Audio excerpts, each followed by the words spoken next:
Hi, everybody. Happy Sunday to you. Hope you had a nice weekend. It's region weather meteorologist Matt Wintz. Lots to talk about here in the forecast. We have a huge storm system just out towards our west. We'll start to kind of see the influence of that over the next couple days with some rain showers around here. There's a blizzard out towards our west. We don't have to worry about the blizzard part, thank goodness. But a big storm system. So how does that impact us? We'll talk about that.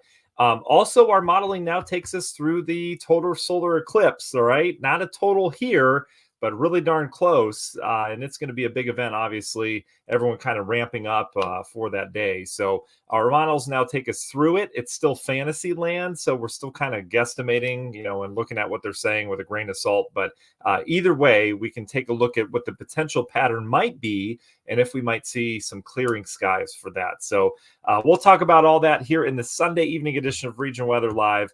Let's get right to it, shall we? We'll talk about this big storm system out to the west. First and foremost, want to thank our sponsors. Tigerplumbing.net is the place to go if you guys need a plumber. They come out for free, which is just awesome this day and age. Normally, they charge you gas mileage, right, just to come on out and analyze the problem. Not the case with Tiger Plumbing. You can schedule your appointment online. You can do it on your phone, which is great. You get a picture of the person that's coming out. It's just fantastic. So tigerplumbing.net, they're a wonderful family-owned business. PSA, that's our public service adjusters. A lot of you are familiar with them through our broadcast. They've been with us for a while. If you have any insurance claim, any damage whatsoever from storms, if your basement floods, if your fence falls down because your neighbor's tree falls on it, all those situations, you would normally go to your insurance company first. Don't. Go to PSA first. It's publicserviceadjusting.com. They're all local to Northwest Indiana, licensed, insured, wonderful people that work right here in Northwest Indiana and serve you. And what they do is they'll handle your entire insurance claim from start to finish, and you don't have to deal with any of it. It's hands off. That's it. It's awesome. And they'll often, and most of the time, get you more money than your insurance company would normally give you. They'll get that for you, which is just great. 5-star reviews across the board. Check out their webpage, publicserviceadjusting.com. Ewing Mechanical Services, that's our lovely family-owned HVAC, furnace, air conditioner company here in Northwest Indiana.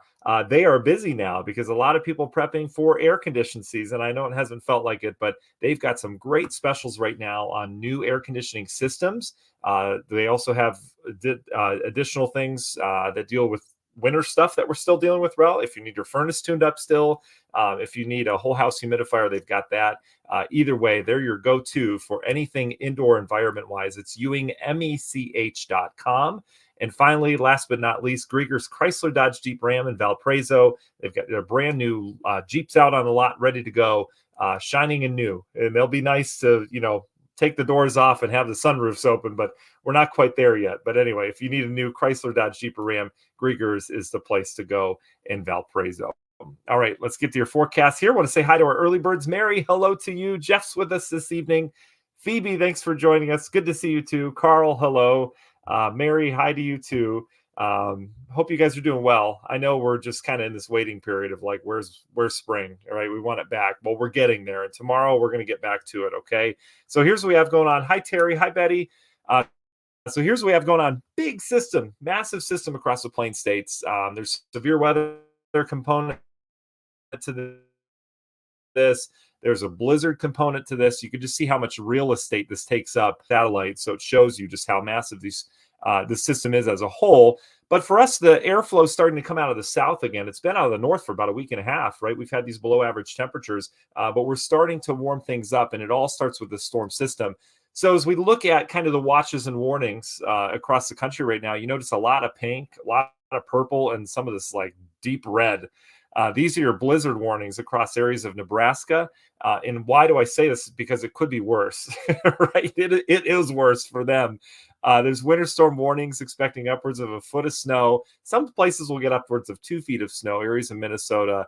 Just incredible what's going on with this system. And then all this kind of brownish color down to the south here, that's all wind. There's going to be a lot of wind even here locally from this. I would not be surprised if maybe a wind advisory got issued for tomorrow on into Tuesday. We've got some pretty gusty winds coming our way here. Nothing yet. And then you see that orange box that encompasses the Chicago, basically the Chicago DMA. It includes Lake County. That's a hydrological statement, which doesn't really mean anything. It's more of a heads up that we have quite a bit of rain coming our way.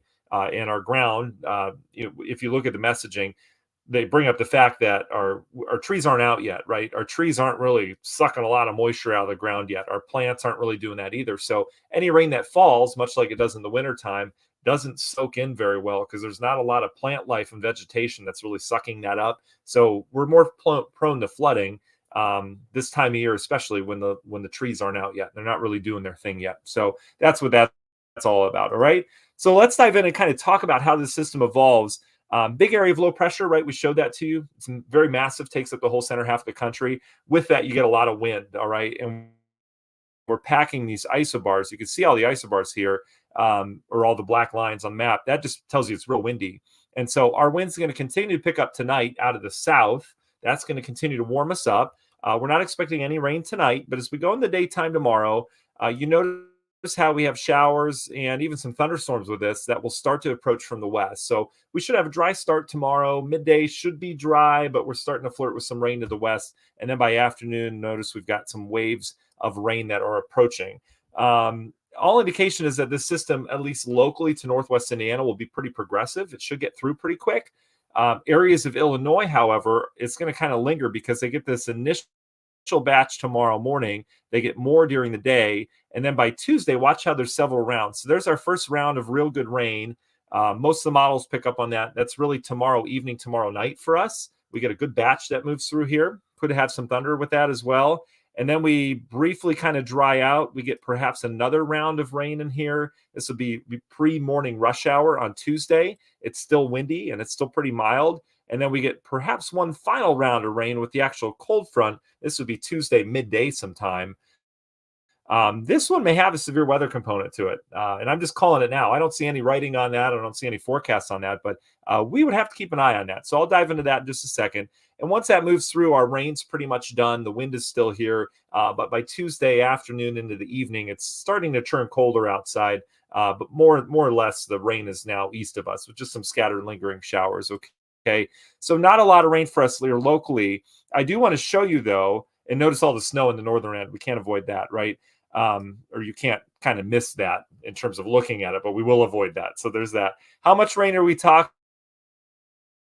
Pretty good amounts where we see kind of those repeated showers and thunderstorms. And this could shift. The modeling has been pretty consistent, keeping it west of us. So that brings us anywhere from about 1/4 inch to maybe 3/4 of an inch of rain. Meanwhile, areas of Illinois, areas to the west, as of right now, as long as this doesn't change, but as of right now, it looks like they're the ones that will be getting anywhere from 1 to 3 inches. And that's where the flooding concerns would be. But again, this has varied a little bit on the models, but the kind of theme without it has been that it's been out towards our west. Okay, so it's not going to be a huge concern for us. Either way, we do have some rain coming our way and a pretty good soaking. This is actually great news because if you've looked at the latest drought monitors, I don't have it pulled up, but either way, the drought continues to expand, especially across portions of Iowa, down towards Nebraska, even areas of western Illinois. We're dealing with drought.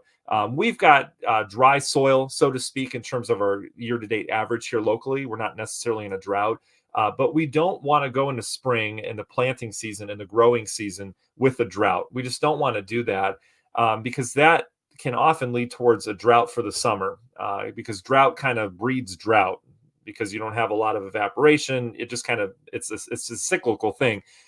So we don't want a drought, all right, going into things. And this is going to be some real beneficial rain in areas that really need it across the Corn Belt. So just know that. I know it's a big system. I know they're getting some heavy snow, but they actually need it, which is kind of rare this time of year. Normally we're talking about flooding across the Midwest. So either way, that's that. I do want to show you the severe weather component to this because it's just kind of interesting. We're going to have a lot of shear during this time, not tomorrow, but really Tuesday with the frontal passage. And I mean just with the frontal passage. That's the only thing I'm really concerned with severe-wise. So here's our batch of rain. Pretty good soaking as it looks again tomorrow evening, tomorrow night. And then another little round there. Could have some gusty winds with that. But this one right here, there's some good shear with this. This is with the actual cold front. This would be Tuesday midday. And I could see maybe a severe thunderstorm warning with that. Again, there's not a lot behind me saying that, but I just kind of radar analysis and knowing the shear that we're going to have present with that cold front. We'll still have a wind out of the south. We'll have a jet stream coming in from the west. So We'll have to keep an eye on that. So we'll just put our little antennas up for that Tuesday midday time frame with the actual frontal boundary.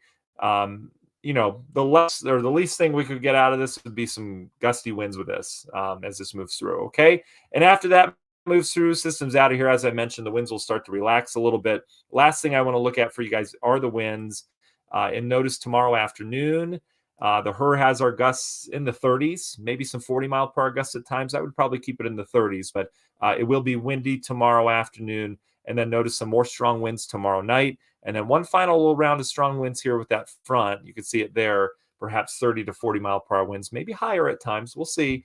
But either way, there's going to be a lot of wind energy with this system. It all starts tomorrow and it continues through Tuesday. So a good 36 to even 48-hour period of some strong winds. And I know a lot of you are in tune with that because of power outage potential, all that stuff. It's certainly there. So not a blockbuster storm for us locally, but it will be impactful with some rain. We'll have some thunder around as well and some stronger winds around. Okay, so that's what we've got in terms of that. Let's go long term now. I want to talk about kind of where we go rest of the week. And then I want to go real long term, and we're going to look at Monday, April 8th, all right, because that's the total eclipse, the solar eclipse, okay? So let's fast forward to that as well. So as we go through the rest of the week, here's this storm system here. This is the one that's going by tomorrow into Tuesday. And then we kind of dry out. We dry out, but we cool down Wednesday. There's some colder air behind this. This isn't going to be what we just went through over the last week with a shot of Canadian cold and real cold polar air just off towards our north. This is going to be just a moderate brand of colder air, so it'll knock us back into the 40s on Wednesday, but nothing crazy. And then we're quiet on Wednesday, we're quiet on Thursday, and then we're kind of setting up a boundary right over Northwest Indiana. So we've got the cooler air in place here, and then we've got warming that's trying to take place down to the south and west. All right. So that boundary, as that sets up, may trigger a few showers around here. And let me go back. I actually want to go back to the 12Z if that's okay. This is kind of some more fresh data. So as we get in the latter half of the week, notice how there's just some showers that start to develop. That's along that boundary. And then it looks like our next system arrives kind of on the heels of that. Sometime next weekend, there would be kind of a warm front that triggers some showers around here. And then we get some kind of cold front around here later next week. Doesn't look like a big system as we go into the weekend. But as of right now, I would put rain chances in there with that system as it goes through. And then we end March kind of on the quiet note. It did look like, I think last Sunday night, we were talking about perhaps there'd be some kind of bigger storm system to wrap up March. And it really doesn't look like that right now. I think the system that we're dealing with now, over the next couple of days and in the Midwest, I think that's the big system everything was kind of grasping in terms of the long range models. But now we're going into the April 8th. I just want to fast forward. Okay. So we're kind of quiet. The GFS has us turning colder again to start April. Maybe a little shot of some more snow. Who knows? And then as we fast forward through time, this now gets into the April 8th time frame. All right. So here's your eclipse. And it has some kind of frontal boundary over us. We're not going to pay attention to that, but we're going to look at the overall pattern. And the pattern is quiet. All right. At this point, long range, we don't know if it's going to rain or not on April 8th. Okay. We can't even tell you temperatures, but we can start to look for what the pattern is going to be doing. And all indication is that it's going to be fairly quiet across the eastern U.S. There could still be a weak front that's going through, says the GFS right now. And again, this will change. And that front could trigger showers, and that could ruin our eclipse, all right? At least partially. But there's no big system, and that's what I like to see. If the models are picking up on big storm systems, real active pattern, then I would say, oh, there's a real good shot that we're going to have rain on April 8th. But the models aren't picking up on that quite yet. So we'll see how they evolve over the next couple of days. But I like the looks of it in terms of it being quiet around here. Again, the GFS right now has some rain showers and some clouds over us, but we'll see that change. And I don't know if it'll change good or bad, but we're going to see the models kind of evolve with that system. Okay. I do like the quiet look as a meteorologist though. All right. And this is a cool resource. NASA has a wonderful website in terms of the eclipse. This shows what it is going to look like here in Northwest Indiana in terms of the time. So April 8th, we're talking about that, right? But as we go through time, even if it's cloudy and even if it's rainy outside, it's still going to be pretty cool because it's still going to get dark. And locally here in Northwest Indiana, our sun's going to get 96% covered. So that's pretty close to total, right? I know it's not totality. You have to go east for that, but still, it's going to be really cool because everything's going to get dark. It's going to settle like it's evening outside. The birds are going to be chirping, the evening birds. It's going to be really unique. And if you didn't experience the one back in Missouri a couple of years ago, this one's going to be really neat. And so, in terms of our coverage of the sun, though, here you go as we go through time. This is 1:30 Central Time, right? I mean, we're going to get pretty covered, right? So there you go. So that's what the sun would look like if we had clear skies um, on April 8th. This would be about 2:03 Central Time that we'd be seeing about 96% coverage, right? So you can imagine if we take the sun away even above the clouds, it gets dark around here, and it's going to be pretty cool. And then eventually that heads on out, obviously, and we go back to sunshine or whatever we're dealing with. So we'll keep a close eye on this forecast. It's a neat thing for the kids, neat thing for the family, it's a neat thing for adults. It's really going to be a really neat spectacle for sure for all of us, even if it's cloudy. So I don't want the clouds and rain chances to kind of ruin anything. Okay. So that's all I have in terms of forecast with what to look forward to this week. Temperatures, as I mentioned, are going to be pretty balmy. Let me take you through that just briefly with this system as it comes in. We finally start to warm up tonight. You're probably feeling it outside, but tomorrow we're talking 60s and probably mid 60s around. And again, that rain should hold off. The bulk of the heavier rain tomorrow should hold off till later in the day. So we get a nice morning and midday in here at least before we start to dance around those rainfall chances. But we're finally back to the warmth tomorrow. We'll keep a little sliver of warmth there on Tuesday. It's not quite as warm because there's not as much sun out ahead of it. It's more rain, cooled air. So we'll probably be in the 50s. And then notice the cold air does wrap in. I mentioned 40s for Wednesday, but then we should be back into the 50s to end the week. So nothing crazy cold, but cooler around here as we go middle week. Okay. All right. We'd be happy to answer your questions, and we'll get you on your way here on this Sunday evening. Certainly appreciate you guys joining us. Let me go back and see if I missed anything here. Stacy says, hey, Matt. She says, I saw the trigger word blizzard.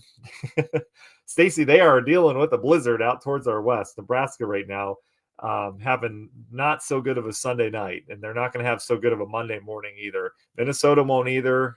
They have a big snowfall deficit, much like we do, but they're getting caught up in a hurry here tonight. So there's that. Vicky, spring is going to get here. You're going to feel it tomorrow. In terms of big warm-ups, though, long range, I really don't see any. I don't see it does look to stay kind of on the cooler side. But our average highs go up really fast, especially as we get into April. It's one of our warmest or our quickest warming months, where we'll go from average highs at 50 into the 60s pretty fast, where we're gaining about 2 to 3 degrees every single week. So that's a big deal. And so our cooler isn't quite as cool anymore. To get into the 40s this time of year, it takes a little bit of work. To get in the 30s is really hard for high temperatures. So most of our highs fall between 40s and 60s this time of year. So we're getting there, Vicky. We're going to get there fast. I'm telling you, it's going to sneak up on us and we'll be like, wow, we're there. That's great. Yeah. Tyler says, looks like 2 more weeks of iffy temps in straight 60s and 70s. Yeah. Long term, if we go 2 weeks out or more, there are signs that we will warm up. But Tyler, we got to be careful with that because 2.5 weeks ago, we had some models that were saying we were going to be really warm this week. So we'll see how that goes. But yeah, I am looking forward to kind of tracking what Mother Nature has in store for us 2 weeks out, because it does look good. It does look promising as of right now. Terry, you're welcome. Yes, I know. I hope it doesn't rain either for the eclipse. We need to plan like it's going to be cloudy and rainy. And then anything else would be a bonus, right? Hopefully we'll have clear blue skies. That would be really nice. So Tammy, the area is getting snow right now. Nebraska up towards Minnesota, even areas of Iowa. I'll show you kind of the snowfall forecast here. This is over the next 2 days. I mean, you can see it there, and I'll change sectors here so you can see it a little bit better. But yeah, areas of the Midwest, Rocky Mountains are getting some good snow. This is their snow season, though. Denver's snowiest month, I believe, is March. It's not what you think. They tend to get their snow this time of year in the Rockies. But for the upper Midwest, I mean, here's Minnesota back down towards Nebraska, South Dakota. We're talking upwards of a foot and a half of snow. So, I mean, they've got wind on top of that too. So there's that. Rich, that's a good question. Rich asks, what is my favorite season for talking about the weather? Rich, I love it all. I really do. I don't think I'd enjoy forecasting. And I did down in Georgia for a while, and that's just severe weather. Every time a front goes by, it's severe weather and tornadoes. It's crazy. I didn't really enjoy it that much, the forecasting part, because it's not exactly as challenging as it is here. Because you're forecasting a front and then it clears out for 5 days. Front clears out in 5 days. But here, I enjoy it all. I really do, because we get everything. And as a meteorologist, it gives us a chance to kind of sharpen our skills every season that comes along. So I do enjoy winter weather forecasting and forecasting snow, because it's just challenging. It's so challenging. But I also enjoy summer. And Ethan, I see Ethan's on here, severe storm filmer. Now, and Ethan would agree with me on this. Oh, what did I do? Okay, I don't know what I did. I shut everything down. But anyway, Ethan would agree with me on this, that um, my favorite weather pattern is in the summertime, like spring and summer, when we get those mesoscale convective systems. Big word, right? But you've heard it from me before. It's those big complexes of storms that develop in the upper Midwest and they roll east, the ones that can form derechos. I love forecasting those because those are super challenging. And those usually form when we get a big dome of heat in the central and southern half of the country, right? And those are the ridge riders we talk about, where you get these explosive storms late evening on the low level jet, and then they just roll along wherever that temperature boundary is. And I love that because you can get crazy lightning out of these. You can get the shelf clouds as they move in, and they are just massive systems with nothing to slow them down. I really appreciate that pattern as a meteorologist. But it's all different. What I don't really like is like September, October, when it gets kind of boring and it's just sunny and kind of hot every day. I don't like boring weather patterns. So there's that. Dave, you're welcome. Debbie, good evening to you for sure. I think I answered everyone's question. Yeah, Ethan's saying, I think we'll get pretty warm weather-wise. Yeah, I mean, it looks like it, Ethan. 2 weeks from now, it looks like we finally bounce out of this. And that makes sense because we were in that warm pattern, remember? And now we kind of bounced into this colder pattern across the eastern U.S. We're running on about 2.5 weeks now. And hopefully we'll get out of this and we'll bounce back up. So we'll see. We'll see what happens. So all right. Well, we'll let you guys go. Thank you for joining us here on this Sunday evening. Certainly this week is going to feel a little bit more spring-like. So I'm happy about that. I hope you guys are too. Just some operational notes. Don't forget, we're on the radio side of things, X-Rock 103.9, Indiana 105.5, and Z 107.1 every single day. So make sure you tune into them on your way to work. We do a lot of talkbacks throughout the day. You have your region weather forecasts on there. Regionweather.com, place to go as well. If you haven't signed up for daily emails, it's just a quick email, but it's a specific forecast I type up in the morning with the graphic I make right for your area. So it has nothing to do with national or anything like that. It is literally the forecast for outside your door. And that goes to your email inbox. It's non-invasive. So if you haven't done that, it's at regionweather.com. You'll see on the right-hand side, it says sign up for emails. And they're not invasive. I'm not going to overload your inbox like a lot of other apps do and stuff like that. And the final thing is next Sunday's Easter. So I'm going to respect that. And we're going to not do a live next Easter Sunday, but we'll do one on Monday night instead. Okay. So just so you know, and what I'll do is I'll send out a message letting everyone know that, but just be with your families on Easter and celebrate Easter Sunday. Okay. All right, guys. We'll talk to you soon. Enjoy your week ahead. Again, it'll be spring-like, so that's motivational to get up on a Monday morning. All right.